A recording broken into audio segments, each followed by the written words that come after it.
2026 সালের এইচএসসি ও সমমানের পরীক্ষা আগামী 2রা জুলাই অনুষ্ঠিত হবে। আর এবারের সব কয়টি শিক্ষা বোর্ডে অভিন্ন প্রশ্নপত্রে পরীক্ষা নেওয়া হবে জানিয়েছেন শিক্ষামন্ত্রী আনম এহসানুল হক মিলন। সচিবালয় শিক্ষা মন্ত্রণালয়ের সম্মেলন কক্ষে এক সংবাদ সম্মেলনে এই কথা জানান তিনি। এ সময় এবারের এইচএসসিতে অভিন্ন প্রশ্নপত্রে পরীক্ষা নেয়ার সব ধরনের প্রস্তুতির কথাও জানান শিক্ষামন্ত্রী। একই অনুষ্ঠানে প্রধানমন্ত্রীর শিক্ষা উপদেষ্টা ডক্টর মাহাদি আমিন বলেন, সার্টিফিকেট নির্ভর শিক্ষা ব্যবস্থা নয়, আগামীর বাংলাদেশ গড়ার কাণ্ডারি হিসেবে শিক্ষার্থীদের গড়ে তোলাই লক্ষ্য। জানান, বাস্তব জীবনের সাথে সম্পৃক্ত শিক্ষা ব্যবস্থা প্রচলন করতে চায় সরকার।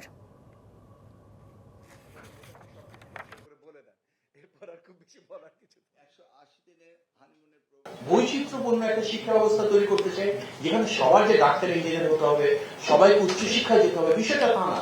আমাদের শিক্ষা ব্যবস্থাকে আমরা সেই ইকুইপমেন্ট, সেই টুলস, সেই রিসোর্সেস দিয়ে ছোটবেলা থেকে আমাদের শিক্ষার্থীদেরকে তৈরি করব, যেই সাবজেক্টটাতে তাদের পছন্দ, যেই ফিল্ডটাতে তাদের ভালো করবার জন্য প্যাশন রয়েছে, আমরা তাদেরকে পৃষ্ঠপোষকতা এবং সহযোগিতার মাধ্যমে সেখানে বিকশিত হওয়ার সুযোগটা দিতে চাই। সারা বাংলাদেশে আমরা একক প্রশ্নে এবার পরীক্ষার ব্যবস্থা করেছি, দেখি কি হয়। এটা আপনারা জানেন, এক এক বোর্ডের সাথে এক এক বোর্ডের প্রতিযোগিতা থাকে। কোন বোর্ড বলে একটু রিল্যাক্স প্রশ্ন করে, কোন বোর্ড স্ট্রং প্রশ্ন করে। এক বাংলাদেশে পরীক্ষা দেবে এসএসসি এবং এইচএসসি, ভিন্ন প্রশ্ন তো হতে পারে না, এটা হয় না।